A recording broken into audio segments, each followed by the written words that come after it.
Good morning, Tallahassee. It's time to wake up Warchant on 97.9 ESPN Radio. Here's Warchant.com's Aslan Hajavandi and Corey Clark. Wake up! A little bit easy. It's a Friday. I'm Aslan. He's Corey. Show brought to you by For the Table Hospitality. It's 97.9 ESPN Radio. Corey, so when we do these shows, I feel like it's somewhat formulaic. Formulaic, yeah. Formulaic. You know, we sit here, we kind of talk about what's going on in life, and then we slowly transition into sports. By the way, how was your birthday? I mean, you know, off the charts. The best 43rd birthday I've ever had. Sweet. Producer Nathaniel wants us to talk about favorite birthday memories and then perhaps best athletic achievements on a birthday. Maybe we can get to that later. So our best athletic achievements on a birthday? I think just in general. Like did Michael Jordan hang 60 in the Garden on his 25th? That's hard to know. I know Jameis won the championship on his birthday. Wins. Because he told us every day for the month leading up to it that the game was on his birthday, so it was hard not to remember that. Oh, we got that out the way. I will say this. I do have an opinion. It's not really an opinion. I think everybody would share it. People that are really obsessed with their own birthday, like it's my birthday week. Right. Or, oh, my gosh, that game's going to be on my birthday, and I can't lose on my birthday. It's a certain type of person that's like that. I'll just leave it at that. People that are that kind of, you know. Well, you had me at the first part of it. The people that do the whole, it's birthday week. Come on, man. Yeah. Nobody really cares about your birthday but you and probably your parents. Well, wait, Jameis, you thought was being a little bit... I just think people like that immediately, you know, it was like, oh, we're going to be playing on my birthay. It's like, yeah, you're playing for some title game, though, Corey. Well, I know, cool. That's a lot more important than his birthday. That was my point. Okay, all right. Yeah, he made it. It wasn't more about his birthday, but he always brought up the fact that it was his birthday. It's like, yeah, man, you're going to have a lot more of those. This might be the only chance you get to play for a national championship. Bring it back to that. Yeah. But just in general, and we all know those people, the people that get really, really, obsessed with their own birthdays. Bizarre kind of folks. I fear my kid might be like that because he's an only child. Yeah. I feel like that maybe that coincides with being an only child a little bit or a middle child. I have a buddy of mine who's a middle child he's one of those birthday week people. Oh, yeah. I mean, you know, what are you going to do? I mean, nod my head and like, oh, all right, yeah, man, sure. If I'm that way, it's usually because it's for the greater good. Kind of like maybe if there was some other, like a concert fell a few days before my birthday. Like, hey, man, let's all meet up and do this for my birthday as part of my, you know, even if it was a few days before my birthday, it would be like, but just to get my buddies together. Be like, hey, let's all get together for Aslan's birthday, not Aslan going, hey, everybody, let's get together for my birthday. Nah, we're men and we're in our 30s. It doesn't work. You don't think about that kind of stuff. I got you. No. I got you. I mean, I do about my other friends, but I'm kind of like the Papa Bear. I got to keep everybody together. Everybody's married and busy. I'm the one that's got to keep everybody grounded. Hey, don't forget us. We know each other for 20 years before you met that girl. Right. Well, that's true. Yeah, you're the kind of the lightning rod that keeps you all together. Yeah, I don't know who she is. I know she lives with you and stuff, but I've been there before. I was there before. I'll be there after she's here. Let's focus. Let's hope she doesn't pass. So we're going to call this one Cowboy headlines today. Okay. Somehow we'll try to maybe swirl it around the Florida State. I saw this percolating on the Twitter machine. And by Cowboys, I mean Oklahoma State. Their athletic director, Mike Holder, went on to a podcast, which we should probably get Stan Wilcox on the show at some time to perhaps give us some sort of controversial statements. I doubt it. How tough do you think, though, maybe let's go ahead and try to tie into Florida State right now, though there's a direct correlation I want to get to, but just so we keep people on the hook. Also, we'll have Michael Langston joining us later in the program, folks, to dive deep into the waters of recruiting, get us a better idea of what's going on in that sort of sphere of college football. Probably give you a little more information than what Aslan and I were able to give you yesterday. Probably. Can you imagine being Stan Wilcox and taking the job like when you did? You know, having Jimbo Fisher as your head football coach, Mike Martin, well entrenched at the baseball position, baseball head man, Leonard Hamilton, who by all accounts is a good guy, but I'm sure maybe could be a little bit surly if things get, but I think they probably get along fairly well. Yeah. I mean, it's kind of tough dynamic to inherit, I guess. But, I mean, you're coming to a program like Florida State, you're going to have strong figures, strong characters at the head coaching positions, I guess, right? You're assuming that you're bracing for that if you're a guy like Stan Wilcox? I mean, it certainly beats the alternative, which is going to one of the middle-tier schools that, they're all up-and-comers. I mean, you got people that are entrenched here, which is a good thing. I guess it can be a little difficult at times, but, Leonard had been here 10 years when Stan got here. Sue had been here 15. Martin had been here 35. Jimbo was about to win a national title. Brayman at track. the tennis coaches, the golf coaches, they've all been here a while. So wouldn't that be more appealing than going to a place that has a lot of turnover?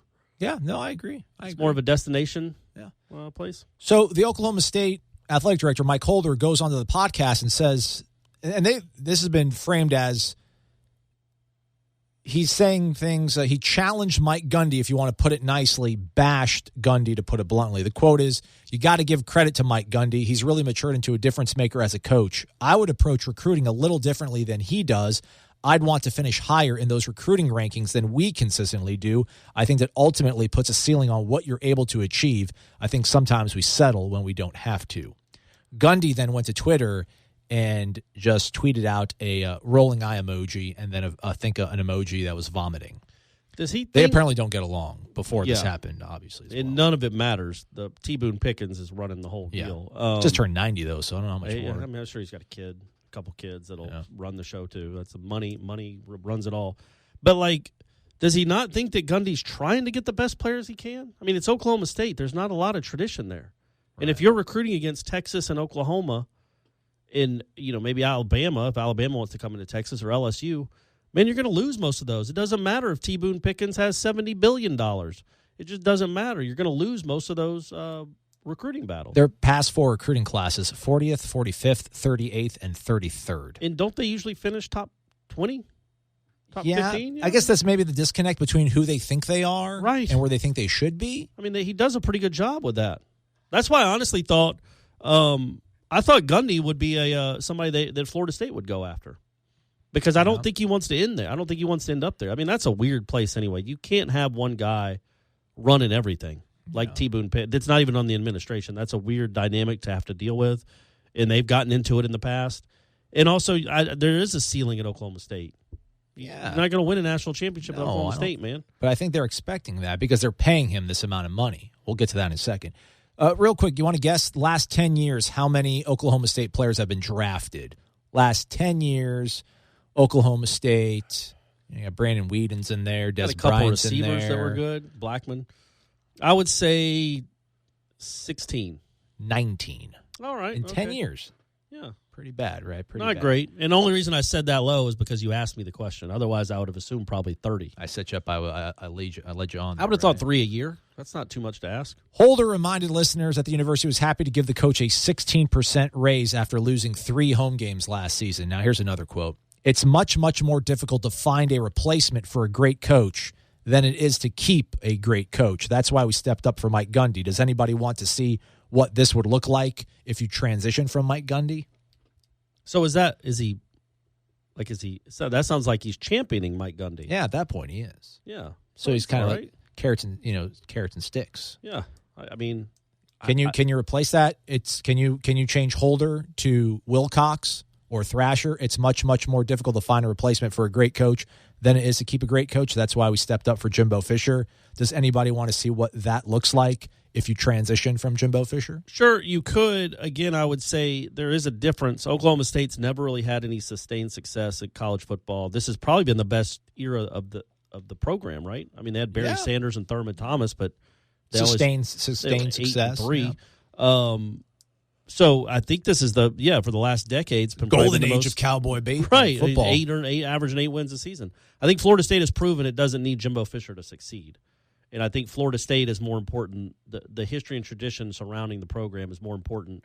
Now, the head coach is really important. You could hire a dud and send it into a tailspin, but as long as you make a competent hire and get a good coach that can recruit, your basement is only so low. I think the basement at Oklahoma State is 2 wins. The basement at Florida State is last year, and that was with an injured quarterback. To me, anyway. I could be wrong.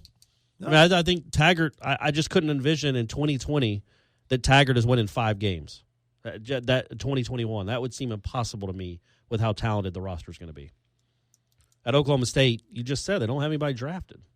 It's not like they're not bringing recruiting well. I know. I don't know why he's not getting out on the trail and getting the 5 stars. I mean, you could start paying them. T. Boone Pickens can't go to heaven with all that money. Ole Miss is getting 5-star guys. I mean, they did it shady. Western Kentucky basketball just signed the number 3 player in the country. Yeah, Rick Stansberry. When he used to be at Mississippi State, he's got all sorts of number 3 player in the country is going to Western Kentucky. Come on, man. Come on. maybe that's telling him that, I don't know. Maybe he's telling Gundy, man, you got to start cheating. Well, this also kind of pivots to, I think, what now is the thread that's got the most traction going on right now over on Warchant. Don't forget, folks, FSU Dad, that's your promo code.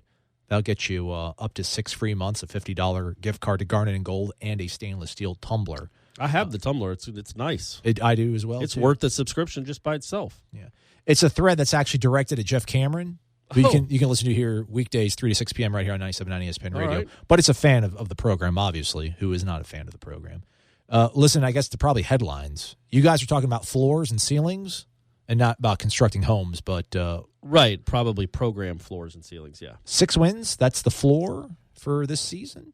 Oh, I don't know. I don't remember saying that. Not you, but I think maybe. I don't remember anybody saying that in our show, so that might have just been. Maybe it was just his actual show. Maybe it was his actual. That show. Would seem like below the floor. Well, then everyone's into going, the foundation. Everyone's going crazy, and you want to talk about Florida State was a success before Jimbo Fisher got here, and this place is used to having success. So then why should 10 wins not be expected? I mean, I know this is something that we've talked about. It and is we're going to continue expected, talking though, right? about. Don't you think most people expect 9 or 10 wins this next There's season? a lot of people that are pointing to the schedule like we're running through the SEC West back in 2010.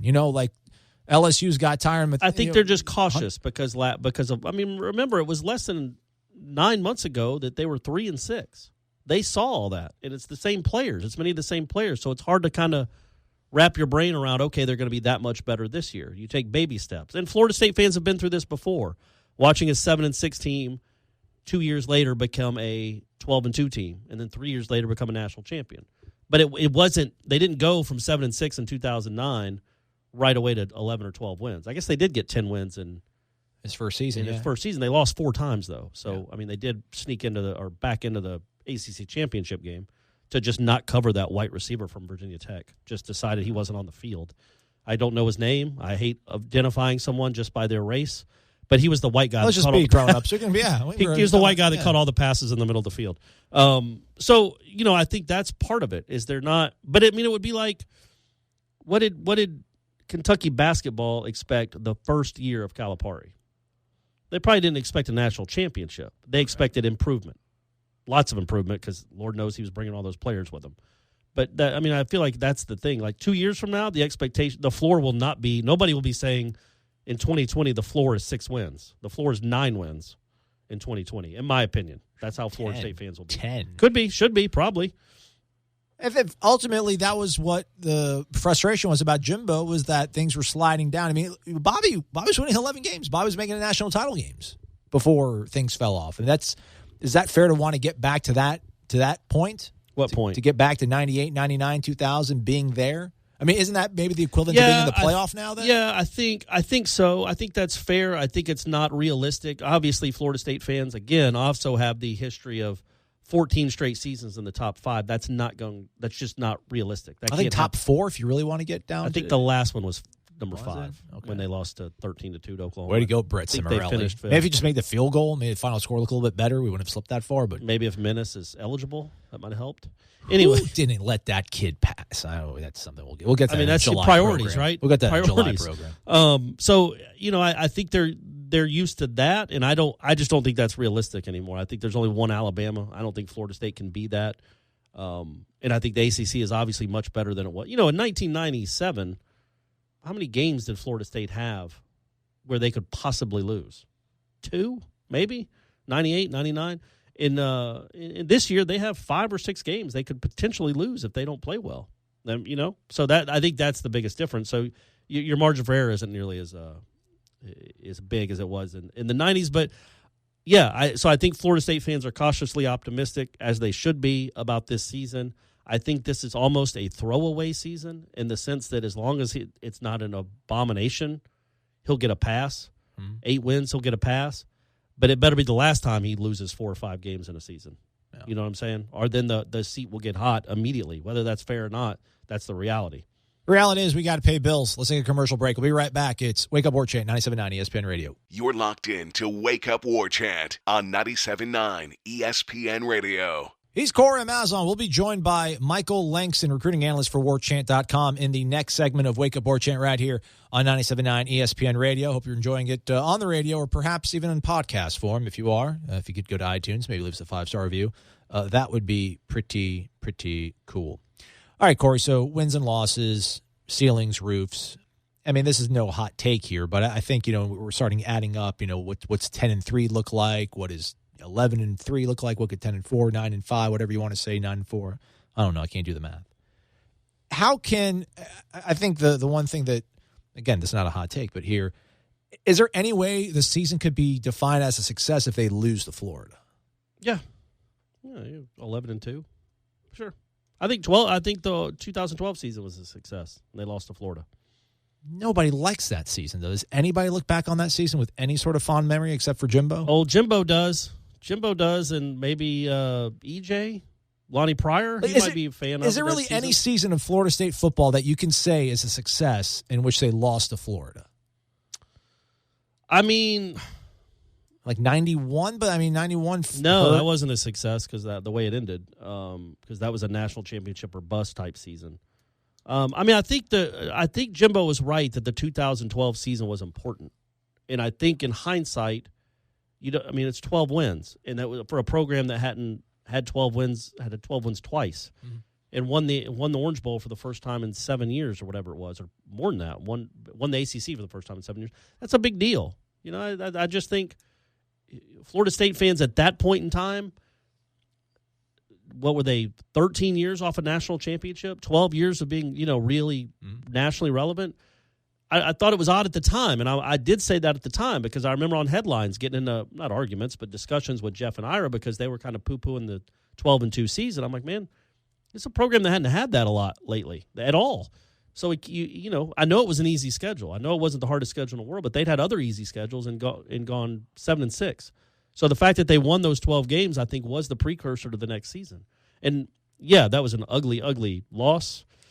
But I still think 10, 20, 30 years from now, you'll look back at 2012 and be like, okay, they won the Orange Bowl and won the ACC and became relevant again nationally, got as high as number 3 in the country, finished in the top 10, beat Northern Illinois, beat those Huskies, annoying-ass Huskies. So that made it a success. DeKalb, make the just noise. Beat Jordan Lynch and put him on a knee. That was a success right there. See, I want to ask Willie this question next time we get him about. So what if they lost to Clemson in Florida and finished 11-2? Beat the tar out of Miami. Still a bummer, 50-9. Man. Unless they win the ACC and got into the playoffs somehow, which I think we both agree there's no way 2 losses. If Florida was their only loss, they'd get into the playoff.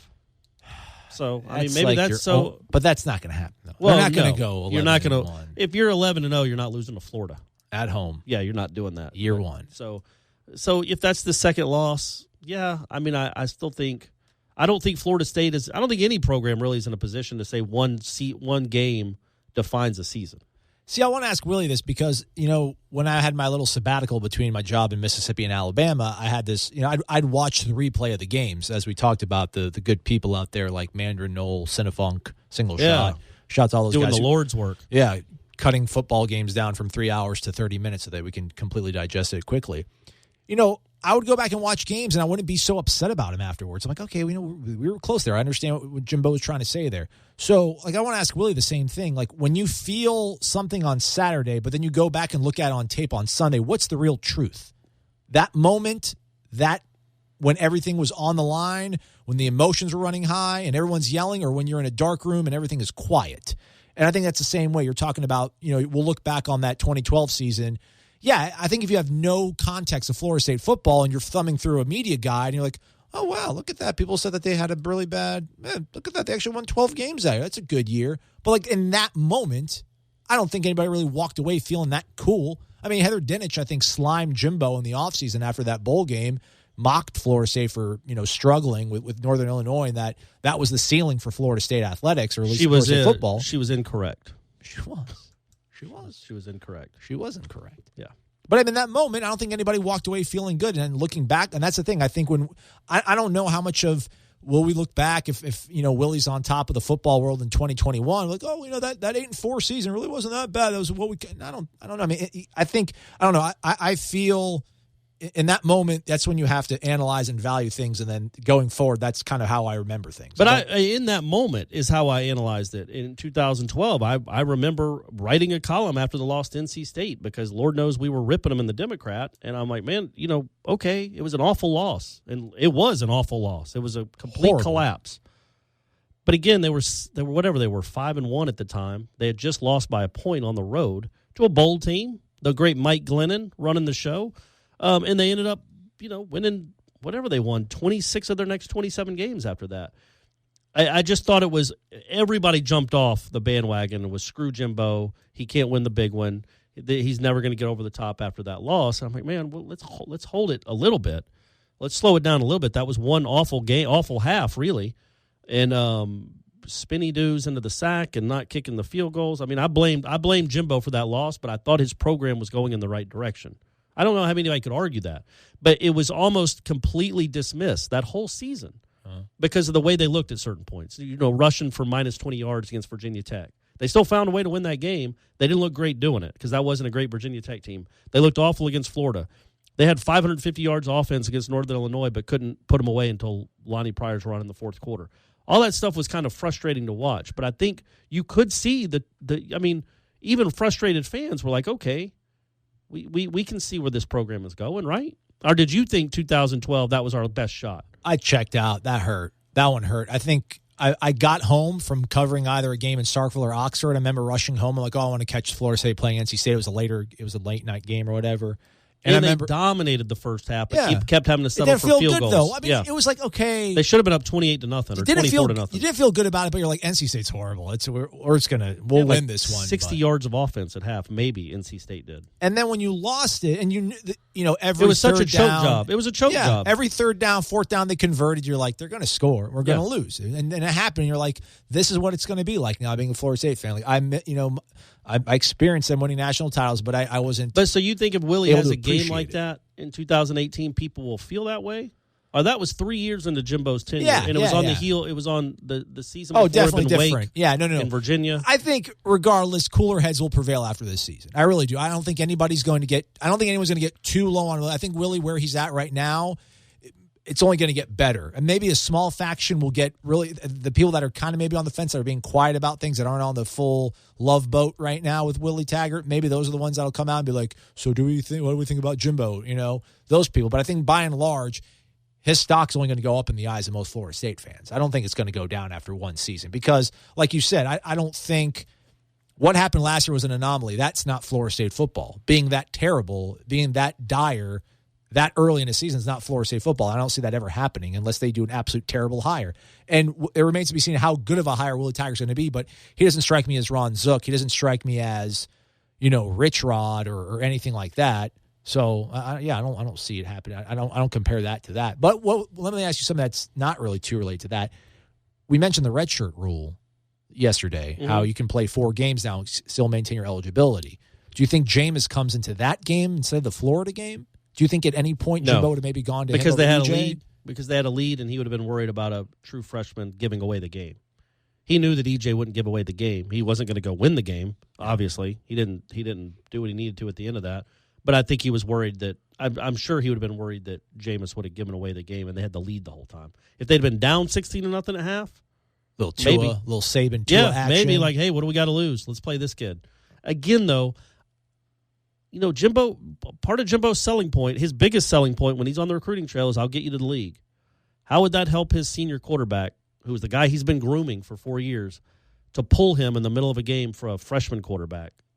How is that going to hurt that kid's draft status? How's that going to hurt him on the recruiting trail? I mean, you would have thought, and it really didn't, oddly, you would have thought E.J. Manuel being a first-round pick would have helped Jimbo a lot on the recruiting trail. Yeah. But it turns out it didn't. Jameis was already on campus when E.J. was drafted in the first round. And who came after Jameis in the quarterback carousel? No one. Francois?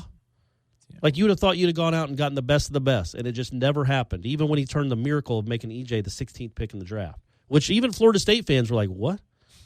Him and Ponder were like, I think the same thing. Like I think most Florida State fans thought Ponder was a first-round pick, but maybe like in the 20s, not 9 or whatever he was. I think both of those draft picks had people raising their eyebrows, like, okay, all right, we thought he was pretty good, but we've seen better quarterback play than that. But all right, good luck, Vikings.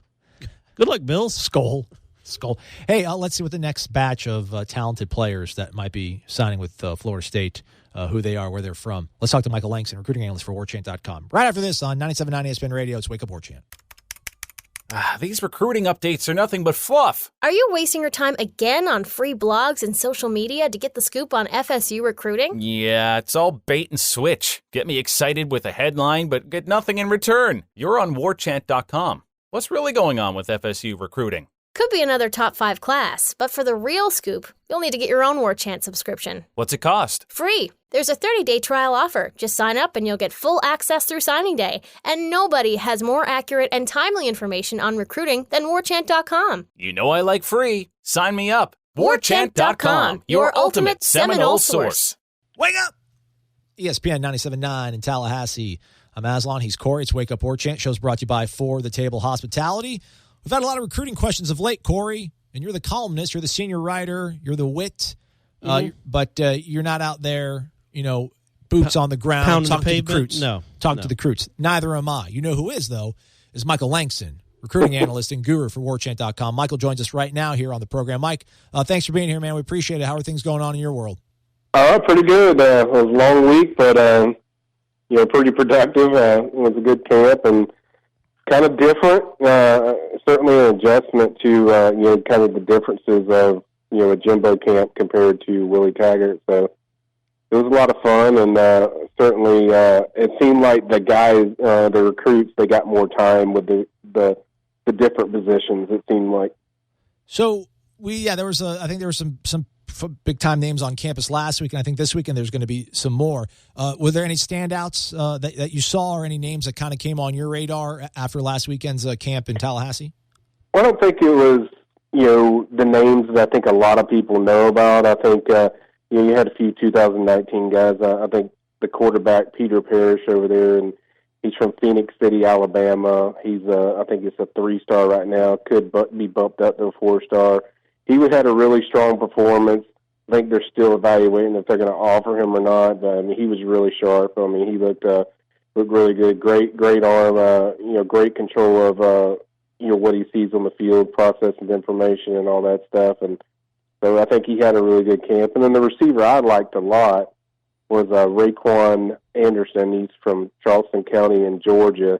He was phenomenal. He's a really quick, fast slot guy that was pretty much uncoverable in the one-on-one. So those two guys alone, I think, really stood out to me. And then you had later on, you had some guys that came to work out, like defensive back Renardo Green, who's committed to FSU. He was phenomenal in his workout. He really impressed me a lot. And then a defensive tackle from Apopka, Florida, Tyler Davis, worked out as well.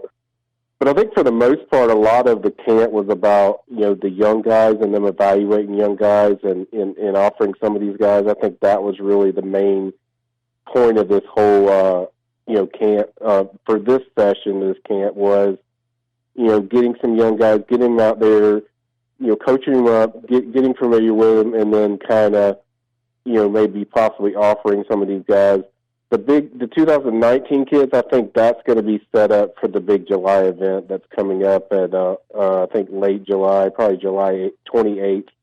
And then you're going to have all the big-time guys at that thing, and I think that's where you'll see a lot of action as far as, what fans are used to as far as, commitments and stuff like that. So this event that's coming up in July, did Jimbo ever have anything similar, like an all-in weekend where he tried to get everybody on campus and try to really kind of woo everybody at once? Nothing like this. I think they had something kind of close to it, which is Seminole Showtime, but they only did it for 1 or 2 years, and it took so much out of them. As far as getting everything there. I think they had Jerry Rice there 1 year, but nothing like this, where I think this staff is setting up this weekend, the July weekend, to be the big commit weekend, and it's kind of a matchup of elite stars against each other, one-on-ones and all kinds of stuff where, that's why I think a lot of these kids, you didn't see a lot of 2019 kids at this thing because they know, most of them already have an invite to this July event. I think it's kind of going to be similar to kind of the stuff he did at Oregon last year. If you remember, Oregon did this similar thing, and they got like 4 or 5 commitments from it. It was a big-time event.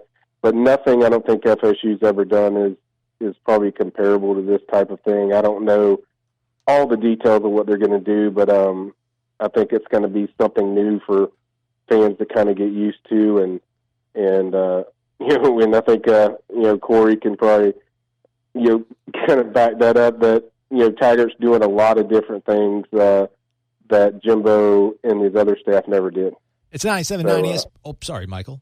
Yeah, finish your thought. My bad. I didn't mean to hop on you there. It's 97.9 ESPN Radio. It's Wake Up Warchant. Michael Langston from Warchant.com joining us here on the program. Speaking of Corey, Corey's over here still. Hey, Michael, do you think will they sign a full class? Are they looking to sign a full class? Like 20, 25? I got the impression that they were going to get 25 or close to it. And won't that mean that's kind of the plan I'd heard. Just how the rankings work and the limited experience or knowledge I have. Obviously, the more kids you sign, the higher up your ranking is going to be. Like, you could have a great class, but if you only have 16 kids, you have not a great shot of being the number one class in the country. If they're signing a full class, do you think they have a shot at top 2, top 1 in the country? I definitely think they could get top 3, top 4, and definitely inside the top 5. I think that's definitely a possibility. And you're exactly right that, if you want, going for the top ranking, you need around over probably 20 commits overall. So I think there's some kind of thing when you get 20 or up there to 21, you can knock down the lowest commitment that you have. So that can be knocked out. So that's kind of how the rankings fall into it. But it definitely gives you a solid chance if you have, when you get into the 20 range of, having a top class, assuming that you're signing elite guys. Certainly I think they have a strong possibility if things fall the way they hope, to get top 3, top 2. Number 1, I don't know about that, but I think in the top 3 is certainly possible. Michael, so right now, is the momentum still carrying on with Florida State and Willie Taggart in terms of the recruiting? Are there any names that are warming up on your hot board that we need to kind of have maybe our eyes and ears open, peeled out for? I think it's kind of setting up for this July thing, and then I think then we'll know, things are, how. They're still active with all these guys. I think a big name that probably fans that follow Warchant and recruiting thing, the name they've seen is linebacker Tresman Marshall. He's committed to Georgia, but he's visited FSU I would say 4 times in the last 5 weeks. So, and most of these visits are multiple day visits. So he's very intrigued by FSU. I think FSU has a good chance of getting him. I think it ultimately comes down to probably FSU and Auburn, even though he's committed to Georgia. I think he probably ends up at one of those schools. So FSU's certainly, made a lot of headway there. As I said before, I think they're setting up for this big July event to get, some commits from that event. I think there's guys that they already know that are coming that they kind of wanted to do there to blow it up, to kind of get ready and have a lot of momentum going into the season. And that's a big thing to Willie. Willie's really good at PR.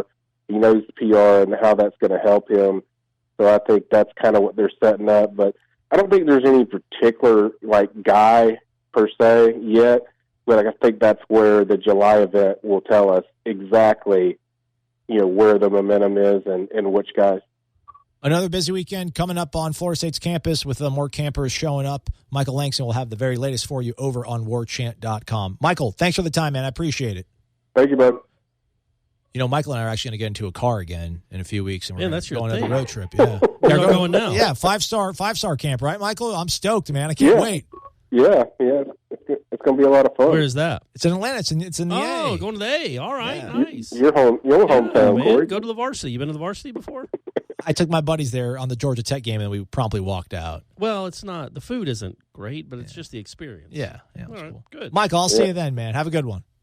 Did you want to ask me any questions about the? Oh, 5-star? Yeah, I mean, 5-star. It's going to what? It's all the best and the brightest are going to be there. Is Akeem Dent going to be there? Is my boy Sauce Magic going to be there? No, I felt like you wanted to ask me some questions from fans or something. Oh yeah, no, we basically asked you those. The numbers and sort of the way it was going to break down. Okay. Okay. I mean, do you know? I guess back to Corey's sort of question about if they're going to sign 25. Do you have any idea of what it's going to look like? I mean, I think we know that quarterback's probably going to be 2, but is there any other number you know for a certain position group or anything? Yeah. I mean, my hot boards pretty much explain that. Even my old hot boards. I think receivers kind of like 2 to 3. Offensive linemen's probably between 3 to 5, and then the other positions like defensive end is probably like 2 to 3, and then linebackers probably 3 to 4.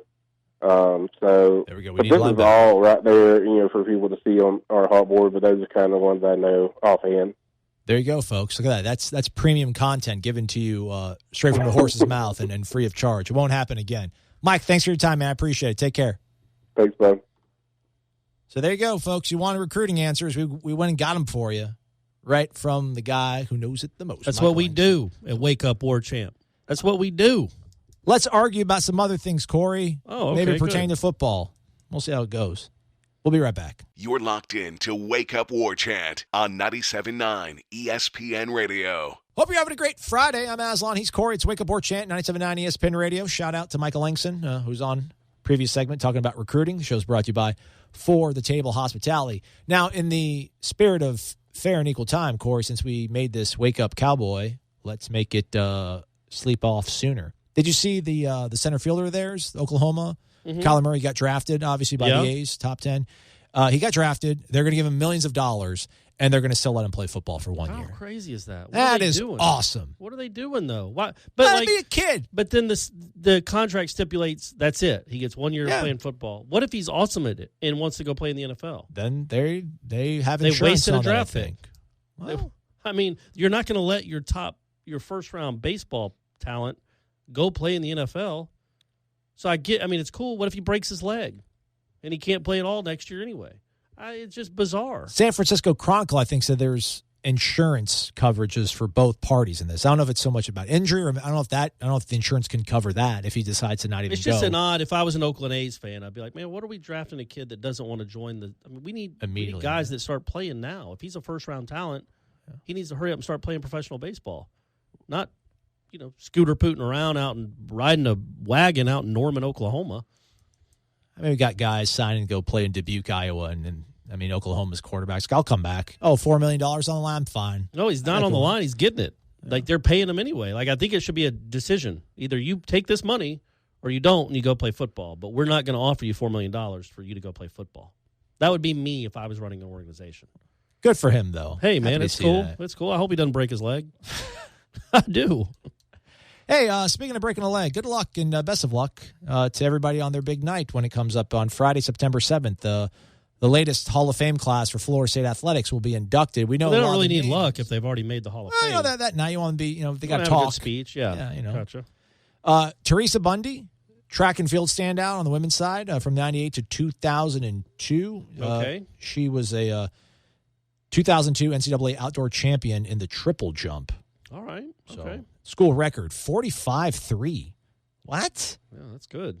I thought isn't that with a men jump? I don't know. I don't know anything about track triple jumps. Walter Dick's in the house. He's part of the class. Okay. He was fast. That probably makes sense. He helped them win 3 national championships. Yeah, he was really good. He probably won 6 by himself. 5 or 6. Oh, this one's going to really get at the cackles of everybody that remember the olden days. Jim Gladden. Okay. Jim Gladden. When he left, it was really when everything went down. Not Rick. Everyone points at Rick. It was when the D-line coach Jim left. Gladden left. Yeah. Everything went down. He's still around the program a good bit, though. Yeah. He's around a lot. Some guy, Odell Haggins. Odell Haggins, yeah. He was I think he was a shortstop in the 60s. Oh, one of Dick Hauser's teams. Football guy. Yeah. Odell. And the only is it Higgins? It's Higgins. Higgins, yeah. The only undefeated head coach in Florida State history. How do you think about his verse in the Seminole just rap? now getting to the Hall of Fame? I know. Yeah, because they did it during one of the practices that they freeze us out of. Oh, that's right. But, I mean, he was an All-American 30 years ago. Yeah. He was good. I mean, All-South Independent in 1987 and first-team honors in 88 and 89. But he was like the best defensive lineman they had to start that dynasty. It's kind of odd that it's taken him this long. But and he's been an assistant forever. But I guess Jim Gladden just got in, and he was an assistant. Yeah, but like Walter Dix hasn't even been off campus for 10 years, and he's already going in. Like Odell's been like, Yeah, but you could argue that, well, it's not even really an argument. Dix was much better at what he did than Odell was at what he did. And Odell was good at what he did. And then some guy, Gerald Posey. Any relation to Jack Posey? Yeah, Jack's brother. Okay, yeah, okay. I vaguely remember him. Yeah, good old Buster. So him and Dix were contemporaries. So they both got in about 10 years after their last meet or last game for Florida State. It's probably about the right time for those two guys, right? 10 years. You don't want to do it a year after they leave. Yeah. But 20 years. Make him sweat it out. Yeah, make Buster wonder if he's going to get that honor.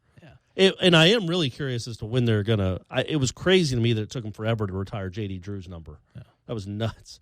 So I assume Buster should happen, in 2040, 2055? We'll be there for it. Al Thornton also all right. getting the honors. Veronica Wootson, softball standout, as well as Mami Yamaguchi on the pitch, soccer. Bob Perrone, administrator, I think. Four-year high jumper. Who? Bob Perrone, Perrone. Is he not the guy that runs NoleFan.org? That's not in his bio. Actually, wait. He began to research and publish online the complete Hazard Athletics. Yes. Yeah, man. That's our guy. Of course. He should have been in 10 years ago. He should be. Legend. He better be the last guy to speak. They have him. That's how they have it listed up. I don't even think that's alphabetical. It's not alphabetical order. They got the girl Wootson in the middle there, and she's a W. All right. Well, that's good for him, man. Bobby, attaboy, man. That's awesome, man. Come on. We're getting him on the show. Friday, September 7th. Is that Samford? Is that Samford week? It could be, yeah. Probably Sanford week. Bring him on the program. Behind me, I think Tom Lang put all the games on the board. So and I can't read them. My eyesight's too bad. I mean, I think it's Virginia. It is. No, it's Virginia Samford. Tech and then Samford 9-8. Yeah. I guess I can see it barely, but that's good for him. Good for all of them. Yeah. Obviously, Dix and Posey, they've accomplished so much that Buster's got a chance at Cooperstown. So it's not the best honor in the world for him, but that's a pretty cool honor for for them, and then certainly for everyone else. That's really neat. Any takeaways from day one of the World Cup, the Russia-Saudi Arabia game? Was there anything you saw tactic-wise? Yeah, I mean, I thought Saudi Arabia didn't play that well.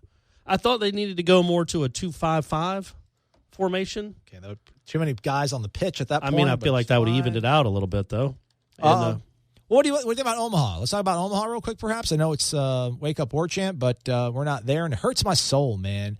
And I thought about it, I'm being sincere about this. When I went out there with my to cover Mississippi State in 2013, some of the other competing stations were also out there, but we all got along, all the other sports guys. And one of the guys that was out there posted this end of World Series compilation video highlight reel or whatever. I'm like, he's going there. He's in Austin now, so he's covering Texas, who's his alma mater. So he's going back to Omaha. I'm like, dude, send me the video. I'm like, I want to get all nostalgic. And I was watching. I was like, dang, man, I really wish I was in Omaha. Like, I wonder, like Mike Martin, for as competitive as he is, I wonder how much this hurts him when he's not there. Yeah, I would imagine a good bit. Because I see it, and they treat him like royalty. No one treats me like anything when I go to Omaha. Like, who are you? Just, you're whatever. But like when you show up there, they treat you like royalty when you're one of the 8 teams that makes it out there. And obviously, with the amount of times he's been out there, he's on a numerical basis with them. Not obviously his first name. So, I wonder what he thinks about when I wonder if he can watch it. I wonder if he's able to watch the College World Series. I doubt he watches much. He might watch it if it's on TV for a little while he's maybe just got in from a round of golf or something, but I can't imagine he's going to sit there and like, oh, Florida's playing Mississippi State, I got to watch this one, or whoever Florida's playing. The odds-on favorite to win is Oregon State. Florida's second. Oregon State's really good, man. They were last year too. I think they only lost 2 games all year last year. Crazy what they're right. It wasn't 2, but it was like choked. 4. Yeah. And so that again, but Oregon State's won it a couple of times, twice and back to back. But it's hard. It doesn't matter how good you are. It's hard. You just you got to get lucky and you got to make plays, and that just hasn't happened enough for the team that we cover. But I think Oregon State is the best team. Florida has the best pitching. So neither one of them will probably win it.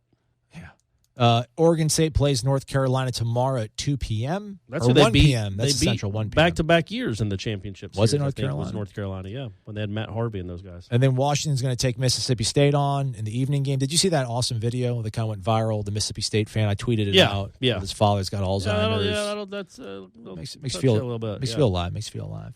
Arkansas takes on Texas Sunday at noon, and then Texas Tech takes on Florida 5 p.m. on Sunday as well. That's Texas's 36th appearance out there. Yeah. I mean, I don't know. If they come home empty-handed, that'll be 30 times they've been out there without a trophy. Holy moly. Can you imagine that level of failure? It's a lot of sarcasm there, folks. A lot of sarcasm there from Corey. All right, that's all I got. Corey, we usually let you say something kind of cheesy at the end of the program, but it's Father's Day weekend. Father's Day. The floor is yours, friend. Oh, all right. Well, happy Father's Day, everyone. That's it. Take care, everybody. Warchant.com is the ultimate inside source for FSU football and recruiting. And now you can get in on the action for free for an entire month. Warchant.com is offering a risk-free 30-day trial subscription. Get full access to the #1 website covering the Seminoles just by entering the promo code WARCHANT30.